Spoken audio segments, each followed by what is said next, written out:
is that 2 million? Yeah. It's a huge range. It is a huge It's range. huge. So, yeah, and we're not giving the whole 20%. The only thing we're committing is about $5,000 worth of value of staff time. And it's really a good thing to have us at the table. We get input, we understand what the other cities are thinking about, and it's something that we'll be required to look at during the comprehensive plan review anyway. So the county gets credit for partnerships, you better have better standing for grant awards, and then also the city's in-kind contribution will help them meet their 20%. Are all the cities in the county participating? I don't know at this time if they are, based on other partnership opportunities all cities have participated, but I can't give you a number. I can see what I can find out for you and email it to you. I'm just curious if they're having the same questions as we are, and just, Well, I think these It's a short amount of time. It is. This is just one council meeting between the deadline and today, This so. actually came in when I was on vacation, and Rich hurried up and talked to David and got it on the agenda because of the short deadline. But my understanding is that the county wasn't even aware of the grant till the end of June. And then we just heard about it last week, as far as what the county's request was. Mhm. Basically, the county will undertake the update to the community framework because they have to. So whether they receive this grant or not, they're going to have to do it. But as most of us municipal governments are struggling financially, they're looking for support of those efforts if they bring in help to help them do the project. But they will undertake this community framework, and we will be at the table when they do that. We have to be at the table. So what this does is the county's saying, hey, we're gonna go out and try to get some funds from HUD to help us do what we have to do anyway. And to What are help their us. requirements? So that's the thing, you gotta wonder, So us, by us going to just. taking this money from that particular organization to do something that they already have to do anyway, which is a comp plan. What are their priorities and how does it fit within the county's comp plan? Is it there or is it not there? I mean, and if we don't comply with what they're asking us to comply with as far as HUD is concerned, and these 6 overarching principles, will we still be qualifying? But do you want to look at the actual HUD application, grant application? I have. I'm on page 10. It's about 80 pages or something. I'm getting through it. Okay, well, the county will have to do it anyway, and we have to comply with the Growth Management Act. And you have to look at all these elements, housing, affordability, economic development. Make sure that you have traffic, capital facility plans, and park capital facilities plans. But even though they have to do it anyway, this just gives them funding No, I think to do it. I think your question is, are the strings that are attached to this funding To us. drastically different from what they would have to do anyway, and is it gonna take it in a direction it might not otherwise go if they didn't have this grant, or Absolutely. take us? Because it's not just HUD, it's DOT and EPA.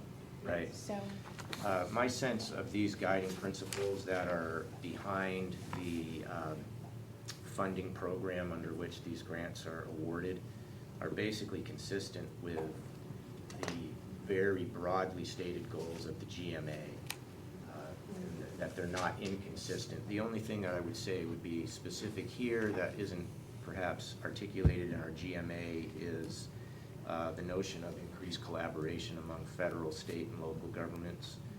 Probably not articulated exactly like that in our GMA. And certainly item 4 there, where it's targeting federal funds toward existing communities, our GMA wouldn't, speak to targeting federal funds.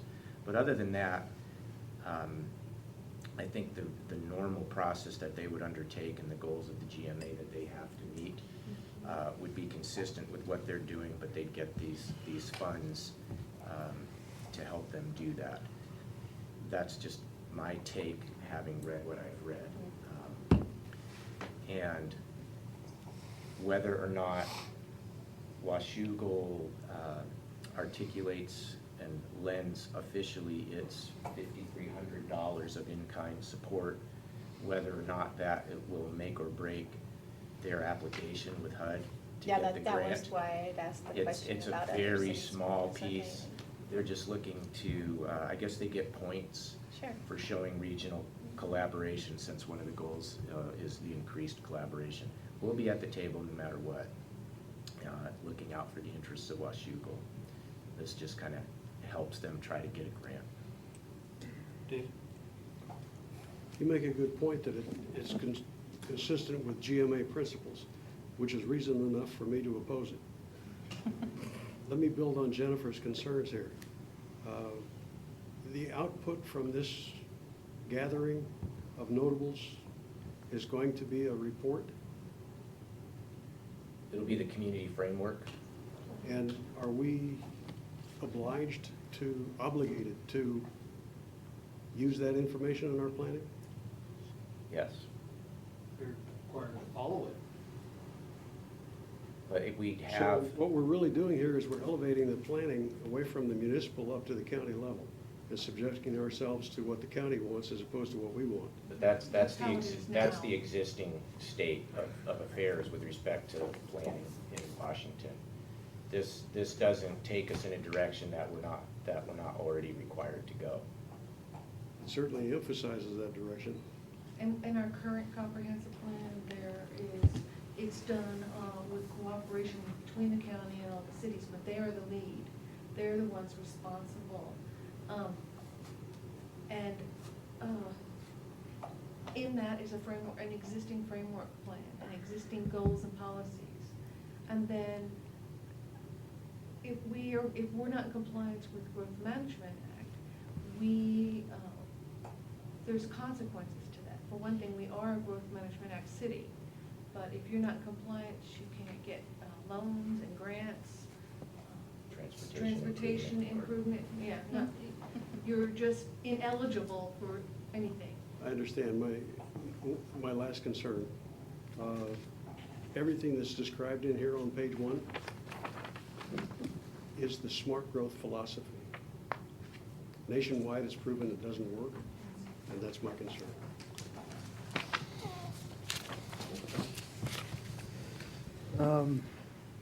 Yeah, I don't think what Dave's saying, I don't think he's saying that we shouldn't comply with GMA. I think that what he's saying is there is a school of thought that GMA was not the best course of action for our state to take. And I understand that. Yeah. I think one of my hesitation with this is the fact that here we are with another grant, another outreach from the state and the federal government down to us and up to them, with our backs against another deadline. And it seems like this seems to be a pattern every time that we get these grants or these applications, is that we're asked to make a decision within 2 weeks. And I'm not saying it's done purposefully, but it does give me pause of what is the rush. And so, just for future, and I know you explained why you got this when you did it. Right, just got it last week. But just for future consideration, I would hope that, Mayor, that you and your staff would bring these kind of grant things to